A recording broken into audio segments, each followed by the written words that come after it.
Hello, this is Dread, and in today's video topic, this is supposed to be where I'm supposed to tell you that I have a build from 1.0 and I want to show you it.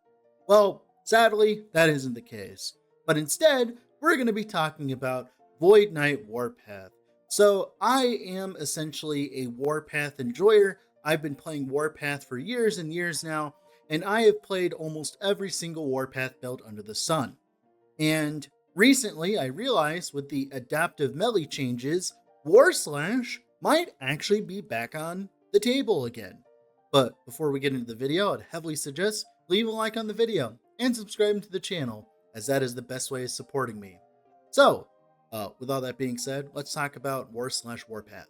So if you don't know, recently, this patch, I think, or it was like a patch very recently, I think 9.0, melee flat damage on weapons got turned into adaptive damage. That means if you turn your skill into void, all of your flat turns into void.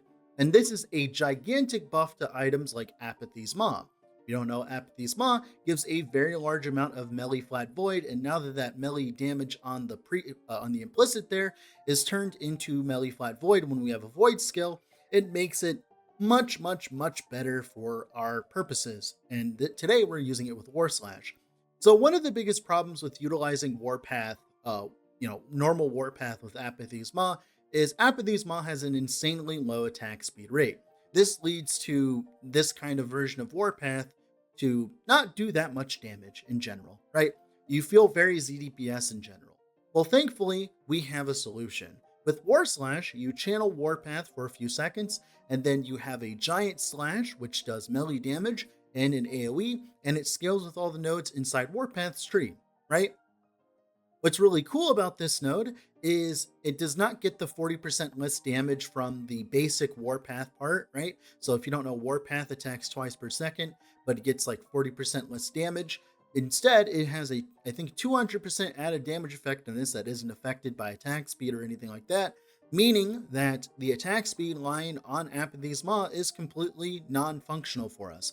We simply want to Warslash as much as possible, so we do big chunks instead of like a bunch of little hits. And this leads to our build actually doing enough damage for single target and endgame, which is pretty nice. Now, the reason why I am even showcasing this build is because it generally promotes a very lazy playstyle.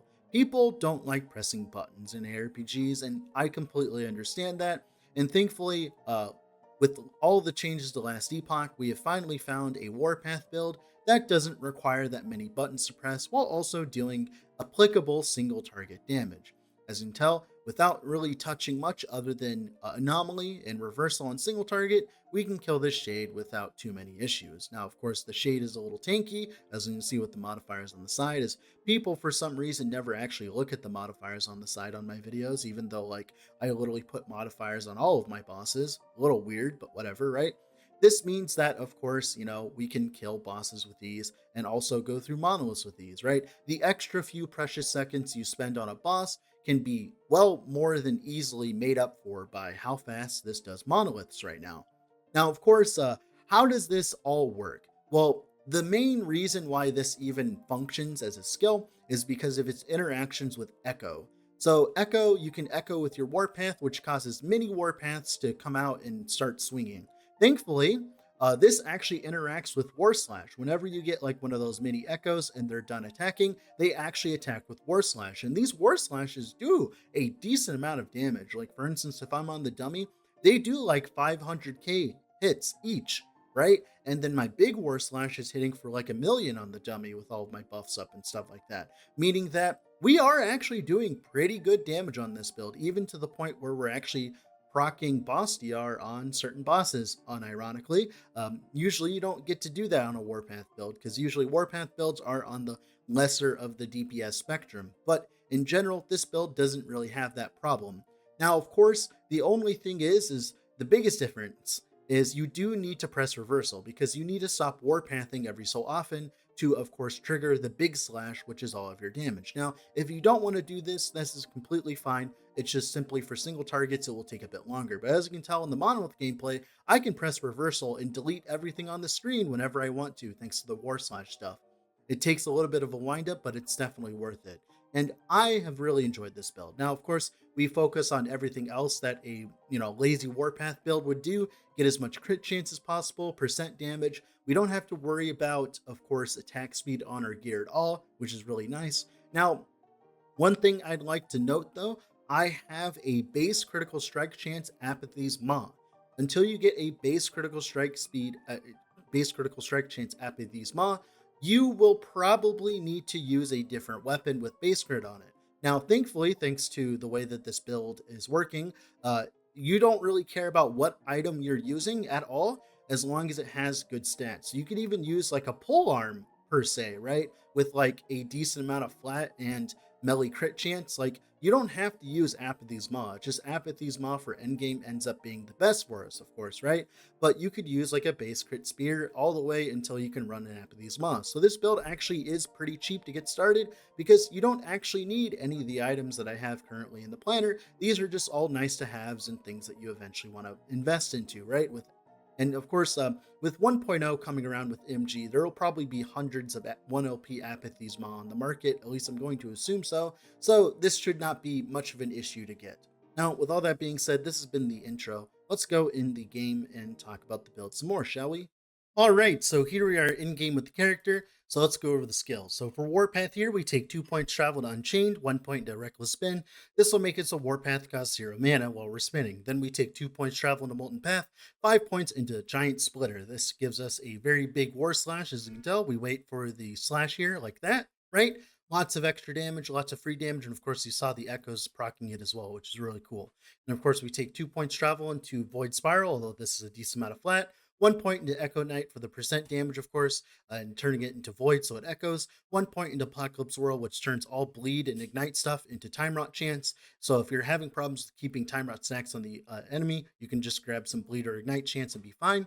3 points into Maw of the Deep for the 15% massive hit damage per point of Time Rot. This is a very large amount of more damage, and yes, it does apply to Giant Splitter. Then 1 point travel to Iron Reach, and then eventually 4 points in Whirling Steel when you have a +4 to Warpath. I do grab 2 points in Quicksilver Wind to make my Warpath feel fast. You don't have to put the nodes in here. I just do it because I like having my Warpath feel fast. And that's pretty much it for Warpath.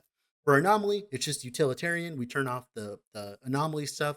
We grab all the bubble stuff, get the attack speed, get the cooldown, get the crit chance so that, we can cap our crit. As you can tell here, get to 88% crit, getting much closer to cap, right? And that's how we use Anomaly skill tree.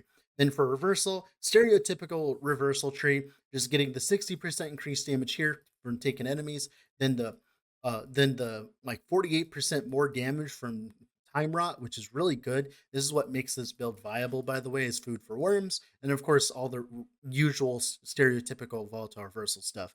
Lunge, this is a big flex spot. You don't have to actually play with lunge at all if you don't want to. It's not entirely needed. I don't even actually use lunge that often when I'm in the end game, so it's like completely fine if you want to use shield rush, if you want to use traversal void cleave. This is a big flex slot. Use whatever you want to do. Then of course for the last skill, Sigil's Hope, I just have it with the auto setup with Last Wish where you get it on kill. So when I'm doing like much more like chonky monos and stuff like that, I have a bunch of extra free damage on top of all the damage I already have, so that of course, those monos go smoothly. And that's pretty much it for the build. Like I said, I was trying to go for as much automation as possible so that you guys can have a good leveling experience and good time with the build. That's pretty much it for skills. Let's talk about for passives. Passives, just getting the less damage taken is great, as much HP as possible as well. VoidKnight here, Paladin here. The res, HP is really good. HP here as well. Then getting to sigils, right? Then for VoidKnight here, HP, right? Resistances, flat damage is really good. The crit multi here is insanely strong, gives us like 66% crit multi for free. The leech keeps us topped off, of course. Then 5 points into echoing strikes and all the echo stuff, right? So that you echo with your stuff. The 10% reduced attack speed doesn't matter for us because, like I said, Warslash doesn't care about your attack speed, which is really cool. So we can kind of just do this and get free Warslashes, even with the Echo. Then eventually all your points into Dread for the increased damage and movement speed, not only because it's my name, but also because it's really good. And then 10 points into Eternal Form, which gives you a very large amount of HP. That's pretty much it for passives. Now, for gearing, there is no required uniques for this build. You can play this build literally from like probably level 40 onward. All you need to do is just make sure you have Reckless Spin, Giant Splitter, and the Echo stuff, and you're good to go, right? And you can use any weapon with like base crit on it and a lot of flat damage. Right now, I'm using an Apathy Smaw, but you could use any weapon that has a decent amount of flat crit and flat damage. That's all you need, right? Then for the belt here, I'm just using Shattered Chains because I rolled a good one. You don't have to use a Shattered Chains. You can use any other kind of belt, right? For HP or whatever like that. Then for the boots, I'm just using a Solarians with movement speed. You don't need a Solarians with movement speed. You just could use a regular pair of boots and have less physical resistance and more HP. Essentially, all of the changes that I did with these two items, they make me have less HP and deal more damage, right?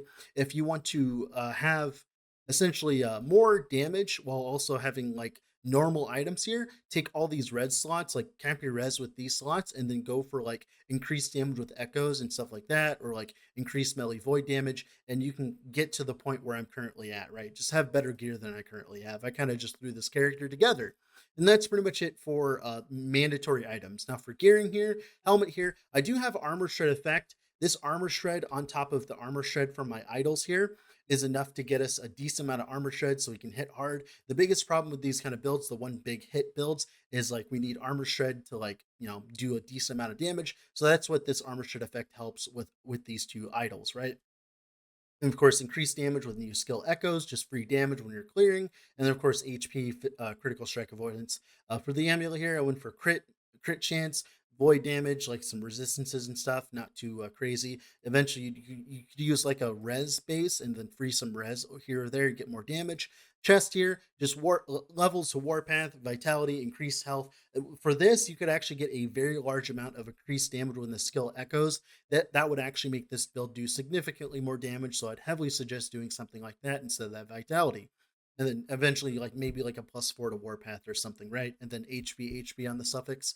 Then for the rings here, just crit chance, silver rings with like resistances on them. I wasn't too crazy with my rings. You could do much better than this with like void percent damage. Shattered chains here. Like I said, you could use any belt here. It's just 15% more damage. It's not like a huge amount of damage. You could use like any other like belt in existence, get more HP, throw away HP here and get more damage here. It's just kind of like a balance, right? Then for the gloves here, crit chance, HP. That's all you really care about. Area with skills would make your Warpath War Slashes bigger, but that's up to you. Then for the relic here, crit chance, strength, reses, and that's it. Capping your crit is the biggest thing with this build, by the way. If you get like a 14% base crit or something like a T7 base crit, you can actually sacrifice a lot of this crit chance and stuff and get a lot more void percent damage and strength, which would help a lot. Then for the boots here, like I said, you could use any pair of boots, but I'm using Solarians because I like showing off my Gucci gear. And that's pretty much it for the gear. For the idols, like I said, just some shred armor on hit idols are very nice so that we get that shred armor for free. Then I just filled it out with like res idols, HP idols, and like crit chance idols. And eventually, like you'd want like melee void idols all across here when your gear is perfect. And that's pretty much it for this build. That's pretty much it for the video. With all that being said, this has been Dread, off to go do something else. Bye.